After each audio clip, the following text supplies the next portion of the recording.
زندگی میں راستوں کا پیدا ہونا یہ زندگی کی خوبصورتی ہے. تو اس کے لیے پھر راہیں کھلتی ہیں، اللہ کشادگیاں پیدا کرتا ہے.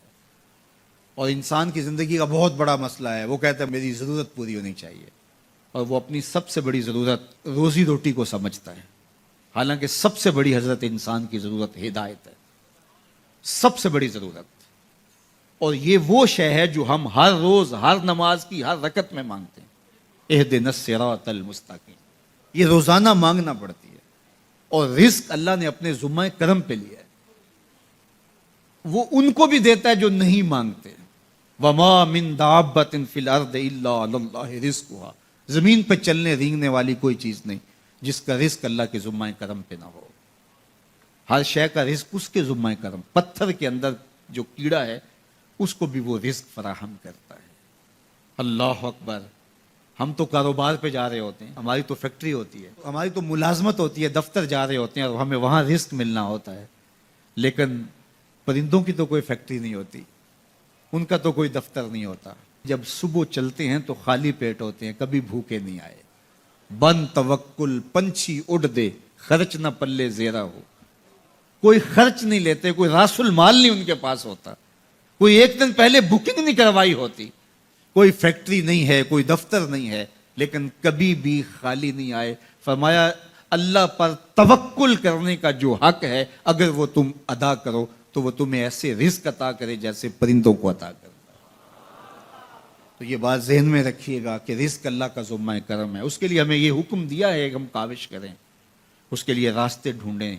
لیکن اس کو اپنے اوپر طاری کر لینا یہ دانش مندی نہیں ہے. تو اس لیے سب سے بڑی ضرورت حضرت انسان کی ہدایت. اب اگر تقوی اختیار کر لے بندہ تو پھر یہ سب سے بڑا مسئلہ جو انسان نے خود سمجھا ہوا ہے یہ خود بخود حل ہو جاتا ہے. وَمَن يَتَّقِ اللَّهَ يَجْعَل لَّهُ مَخْرَجًا. جو اللہ سے ڈرنے لگ جاتا ہے اللہ راستے کشادہ کر لیتا ہے. وَيَرْزُقْهُ مِنْ حَيْثُ لَا يَحْتَسِبُ. اللہ اس کو وہاں سے رزق دیتا ہے جہاں اسے گمان بھی نہیں ہوتا. یہ تقوی کا عملی نتیجہ ہے. اور یہ وعدہ میرا نہیں ہے، یہ وعدہ میرے رب کا ہے، اور اللہ کے وعدے سچے ہیں. یہ کسی مفکر نے، یہ کسی معاشیات کے ماہر نے نہیں بتایا کہ تم یہ کرو گے تو یہ نتیجہ ہوگا. ماہر معاشیات کے مشورے کو ہم قبول کرتے ہیں کہ یار اس نے معاشیات کو پڑھا ہے، اس نے جو بتایا ہے وہ اس کا نتیجہ وہی ہوگا. یہ جس نے معاشیات کو پیدا کیا ہے، جس نے رزق کو پیدا کیا ہے، یہ اس کا وعدہ ہے اگر تم اس سے ڈرنے لگ جاؤ گے تو وہاں سے رزق دوں گا جہاں تمہیں گمان بھی نہیں ہوگا. تو یہ تقوی کا عملی نتیجہ ہے. تو اللہ کے محبوب علیہ الصلوۃ والسلام نے ارشاد فرمایا میں تمہیں تقوی کی وصیت کرتا ہوں، یہ تیرے تمام امور حیات کے لیے خیر و برکت کا ذریعہ ہے. تیری زندگی میں جمال پیدا ہوگا، حسن پیدا ہوگا، تیری دنیا بھی، تیرا دین بھی، تیری معاش بھی، تیری معاشرت بھی، سب میں خوبصورتی آ جائیں گی اگر تو اللہ سے ڈرنے لگ جائے گا. جو اللہ سے ڈرتا ہے پھر وہ کسی سے نہیں ڈرتا. اور اللہ سے ڈرنے اور اللہ سے محبت کرنے اور تقوی اختیار کرنے کا نتیجہ یہ ہوتا ہے کہ انسان پھر لا خوف علیہم ولا ہم یحزنون کی عملی تصویر بن جاتا ہے. اچھا، یہ ایک جامع بات تھی جو حضرت ابو ذر رضی اللہ تعالیٰ عنہ کو حضور نے بتائی، لیکن ان کی طلب تھی. موقع ملا تھا حضور کی چوکھٹ پہ حاضری کا تو دامن طلب پھیلایا تھا تو کہا اب مانگ رہے ہیں تو پھر کم کیوں مانگیں ہیں. آج وہ مائل بعطا اور بھی کچھ مانگ.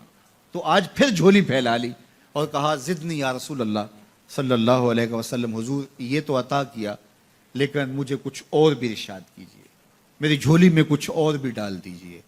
تو آقا کریم علیہ الصلوۃ والسلام نے ارشاد فرمایا علیک بتلاوت القرآن و ذکر اللہ. میں تمہیں دو چیزیں بتاتا ہوں. ایک تو قرآن مجید کی تلاوت کو معمول زندگی بنا لو، اور دوسرا اللہ کا ذکر یہ اپنی زندگی میں اتار لو. جب تم قرآن مجید کی تلاوت اور ذکر الہی شعار حیات بنا لو گے تو آسمان میں تیری باتیں ہوا کریں گے اور زمین میں تیرے لیے روشنیاں پھیل جائیں گی. یہ تیرے لیے زمین میں نورانیت کا سبب ہوگا اور آسمان میں تیرا ذکر پھیل جائے گا.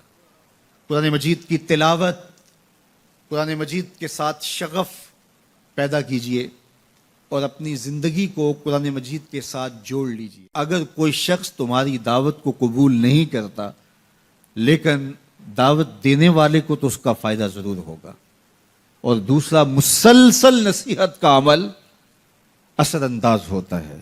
روزانہ ایک قطرہ پتھر پہ بھی گرے تو ایک دن پتھر میں بھی سوراخ ہو جاتا ہے۔ جب آپ تسلسل کے ساتھ محنت کریں گے، لوگوں کے ساتھ ذاتی ربط رکھیں گے اور ان کو خیر دینے کے لیے جذبات سینے میں موجود رکھیں گے، تو کوئی وجہ نہیں ہے کہ وہ آپ کے ساتھ کھڑا نہیں ہوگا۔ تو اس لیے معاشرہ خراب ہونے لگے تو اپنا کردار آپ کو ضرور ادا کرنا چاہیے، اور جہاں جہاں آپ کو خرابی نظر آ رہی ہو وہاں پہنچ کر کے اس راستے کو روکنے کے لیے عملی جدوجہد اور کوشش کرنی چاہیے۔ تو یہ ذمہ داری ماں باپ کی بھی ہے کہ وہ اپنی اولاد کو نصیحت کریں، اپنی اولاد کو خیر پر گامزن کرنے کی کوشش کریں، ان کی فکری تربیت کے ساتھ ساتھ ان کی عملی تربیت میں بھی کوشاں رہیں۔ اگر والدین اپنی ذمہ داری سے دستبردار ہو جائیں تو پھر اولادیں جو ہیں وہ خیر نہیں حاصل کر پاتی۔ اگر اچھے والدین بھی یہ ذمہ نہ لیں تو ان کی اولادیں بھی خراب ہو جاتی ہیں، اور اگر کوئی شخص کچھ کوتاہیاں بھی رکھتا ہے لیکن اس کی کوشش ہو اور وہ محنت کرے تو وہ اچھے نتائج حاصل کر پاتا ہے۔ تو اس لیے سب سے پہلی ذمہ داری والدین کی ہے، اس کے بعد پھر استاد اور معلم کی ذمہ داری ہے کہ وہ لوگوں کو خیر اور اچھائی پر گامزن کرنے کی کوشش کرے، اور پھر اس کے بعد یہ ممبر و محراب کے جو وارثین ہیں ان کے پاس جب لوگ آتے ہیں، چل کر آتے ہیں، وقت نکال کے آتے ہیں، تو اس وقت کو غنیمت جانیں اور ایک ایک لمحے کی قدر کیجیے، تاکہ آنے والے کتنا وقت لے کر آئے ہیں۔ آج تا حد نظر لوگوں کا اجتماع ہے، اور میری اطلاعات کے مطابق جو ہے وہ باہر بازاروں میں بھی لوگ جمع ہیں، اور جہاں جہاں تک آواز پہنچ رہی ہے لوگ وقت لگا کے، لوگ پیسہ خرچ کر کے اور اپنی مصروفیات کو ترک کر کے یہاں پہنچے ہیں۔ ہماری کوشش یہ ہے کہ ان تک خیر کی باتیں زیادہ سے زیادہ پہنچ جائیں۔ دیکھیے، عمل میری ذمہ داری نہیں ہے، یہ میرے مالک کا کرم ہے کہ وہ کس کے دل کو موڑتا ہے۔ مالی کا کام جو ہے وہ بیج ڈال کر کے گوڈی کرنا اور پانی ڈالنا ہوتا ہے۔ وہاں سے گلاب کیسے اگے گا، اس کی شاخیں ہری کیسے ہوں گی اور اس پر سرخ گلاب کیسے کھلیں گے، یہ مالی کا کام نہیں ہے، یہ ارض و سماوات کے مالک کا کام ہے۔ تو یار زمین کی کوک سے گلاب اگے تو یہ مالی کی ذمہ داری نہیں ہے، اس کی ذمہ داری بیج ڈالنا ہے۔